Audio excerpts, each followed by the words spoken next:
Grand jury decided a man will not be charged with assault by sandwich. Sean Dunn, a former DOJ employee, was arrested for throwing a hoagie at federal officers in Washington. The officers were deployed there as part of Trump's D.C. federal takeover. The video went viral, and shortly after his arrest, he was fired from the DOJ, and he was facing a federal assault charge. Now, a grand jury deciding not to indict someone is fairly rare. Prosecutors could try indicting Dunn on assault charges a second time, but it's unknown if they will go that route. They could also charge Dunn with a misdemeanor, which they would not need an indictment for. Dunn had been scheduled to appear in a DC federal district court next week for a preliminary hearing. Yeah, so as we noted, this is very unusual because the prosecutors, the government basically gets to set the terms of the grand jury proceeding. Yeah. It's all up to them what information is given to the grand jury, so it's not like there's trial. not a defense team. Yeah. So usually you get the grand jury to indict. The joke is a grand jury would indict a ham sandwich. Applicable in this case. Particularly apolitical because they won't indict you for throwing one. Yeah. Not that a hoagie is a ham sandwich, but man, we're getting hungry as we sandwich related. Story. They could. I think this speaks to the fact that they overcharged this guy in the first place.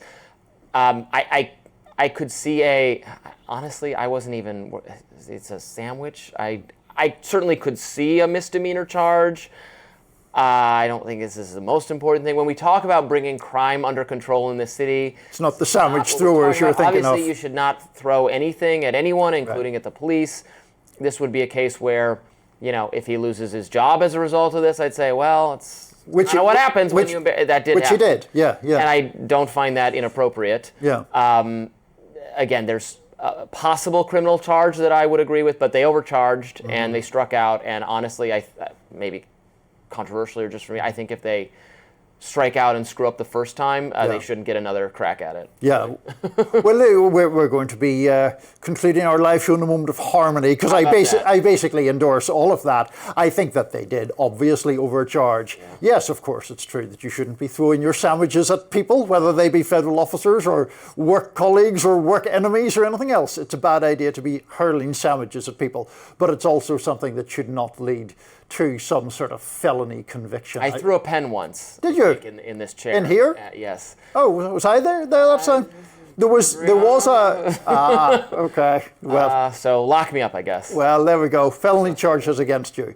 And to the point about it being rare, which it is rare to not get the indictment. But this is now the second time this has happened. There was another woman, Sydney Laurie Reid, within the past few days, who they had tried to charge with a felony, and 3 times the grand jury came back and said, no, we're not doing that.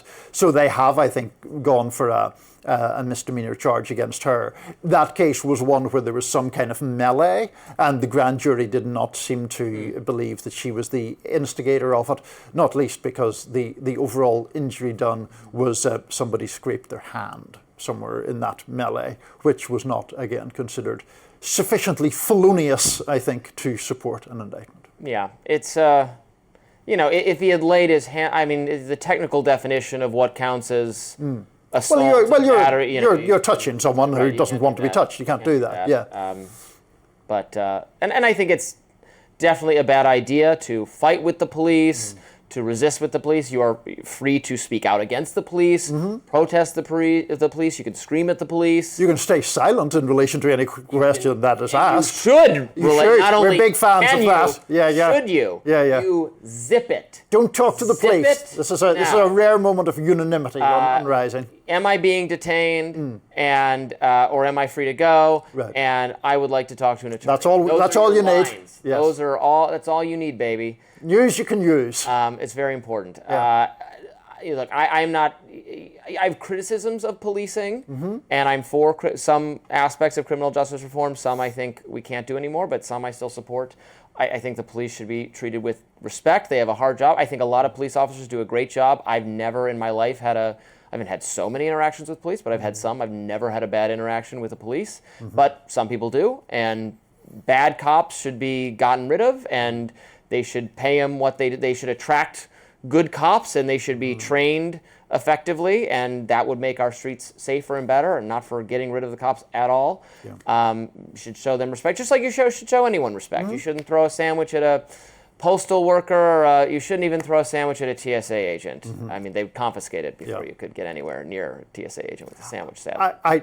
I did once make an official complaint against the Metropolitan Police. Did you? Yeah, I did, yes. Did you? But we probably don't have time to go into the specifics of it. I mean, basically, my partner at the time was a black woman, and I felt that there was very excessive police treatment in a traffic stop. Yeah, and I thought it was very gratuitous, so I filed my complaint. Well, I'm absolutely believing that the agents of the government should be accountable to the people. There we are. That's appropriate to do. Indeed. And people should avail themselves of any opportunity to hold our public officials accountable. But that does it for us today on Rising Live. Thanks so much for watching. We always appreciate it.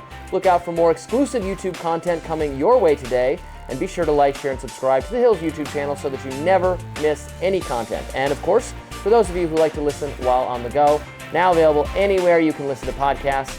And we'll see you next week. Bye-bye.